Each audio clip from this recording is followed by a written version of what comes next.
आदाब नाज़रीन, दिल्ली के हालात आहिस्ता आहिस्ता इस तरह से बहाल हो रहे हैं कि फसादात से मुतासरा इलाकों में चहल पहल शुरू हो चुकी है। मगर जो बर्बाद हो गए, इनकी आंखों से आंसू थमते नहीं। जिन घरों के चिराग बुझ गए, वहाँ बिजली बहाल हो भी जाए तो घर वालों के लिए वहाँ कोई भी रोशनी नहीं, बल्कि अंधेरा ही अंधेरा है। बहुत से नेशनल टीवी चैनल्स जिन्होंने दिल्ली में फसादात की आग भड़काने में अहम रोल अदा किया था, अब भी बुझी हुई आग, बुझी हुई राख को कुरेद कर चिंगारी तलाश कर रहे हैं। एनडीटीवी जैसा चैनल आग बुझाने और टूटे हुए दिलों, रिश्तों और नातों को जोड़ने की कोशिश कर रहा है। जो लोग फसादात की भेंट चढ़ गए, इनके वालिदैन, बीवी और बच्चों का मुस्तकबिल क्या होगा, आने वाला वक्त बताएगा। वक्त सबसे बड़ा मरहम है। जख्म तो भर जाएंगे, मगर जो भरम टूटा है वो कभी बहाल नहीं होगा। बच्चों के जहनों पर इसका असर क्या होगा, इसके बारे में सोचकर भी रोंगटे खड़े हो जाते हैं। दिल्ली बार बार उजाड़ी गई, लूटी गई। 1984 के बाद 2020 का सानेहा बरसों तक याद रखा जाएगा।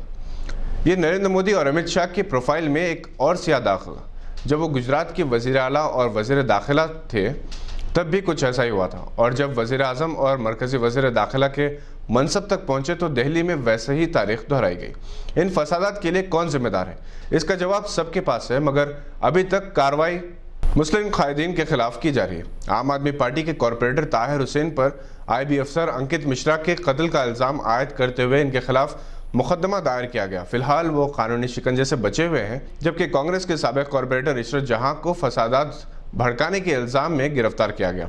अनुराग ठाकुर, कपिल मिश्रा और मोहन शर्मा जैसे बीजेपी कायदीन, जिनके खिलाफ दिल्ली हाई कोर्ट ने बाकायदा कार्रवाई करने का हुक्म दिया था, बरसर इख्तिदार जमात से वाबस्ता होने की बदौलत आज़ादी से फिर रहे हैं। जिस जज ने यह हिदायत दी थी, इनका रातों रात तबादला कर दिया गया।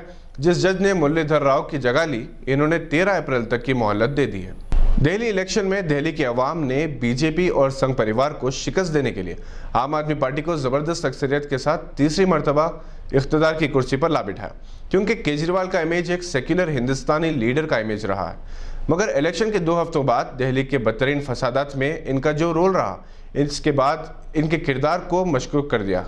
इसने इनके किरदार को मशकूक कर दिया है। और फिर जब दिल्ली हुकूमत ने JNU के साबिक़ student union leader Kanhaiya Kumar, Umar Khalid, Anirban के खिलाफ मुल्क से गद्दारी के मुकदमा चलाने की इजाज़त दे दी, तो दिल्ली की आवाम को एक झटका सा लगा और इन्हें अंदाज़ा हुआ कि केजरीवाल ने ज़बरदस्त सियासी चाल चली। इन्होंने कन्हैया कुमार और इनके साथियों के खिलाफ गद्दारी के मुकदमात जनवरी 2019 में दायर किए गए थे, मगर दिल्ली हुकूमत ने इसकी इजाज़त नहीं दी थी, जिसके बाद केजरीवाल और आम आदमी पार्टी पर बीजेपी ने कड़ी तनकीद की थी। दूसरी जमातें और आम हिंदुस्तानी भी यही खुशफहमी में रहे कि आम आदमी पार्टी एक ऐसी सेक्युलर जमात है जो जमहूरी इख्तिदार और किरदार पर यकीन रखती है। मगर इलेक्शन के बाद, यानी लगभग 13 महीनों बाद, इन्होंने मुकदमा दायर करने की इजाज़त दे दी, तो रातों रात इनकी मकबूलियत का ग्राफ 0 पर आ गया। और अब अलग लोग ये कहने लगे हैं कि केजरीवाल भी नरम हिंदुत्व के कायल हैं। वैसे भी इलेक्शन के दौरान एक टीवी चैनल पर हनुमान चालीसा पढ़ने, नताइज के फौरी बाद हनुमान मंदिर के दर्शन और राम मंदिर में भी हनुमान मूर्ति के मुतालबे से इस बात को तक़वियत मिलती है। वैसे कहा जाता है कि वो भी नज़रियाती तौर पर RSS से इत्तेफाक रखते हैं। इनके असल सरपरस्त अन्ना हज़ारे RSS के हामी थे और केजरीवाल ने एक समाजी जहदकार से दिल्ली के चीफ मिनिस्टर बनने तक जिन का साथ लिया था, अब इनमें से कोई भी इनके साथ नहीं। इनमें खुद अन्ना हज़ारे, योगेंद्र यादव, किरण बेदी, आशुतोष कुमार विश्वास, प्रशांत भूषण, शाज़िया इल्मी, अलका लांबा काबिल ज़िक्र है।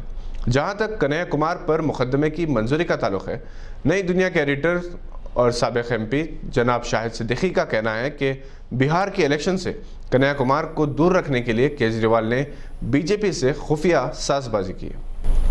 ये थी आज की एक अहम खबर पर नज़र। देखते रहिए गवाह।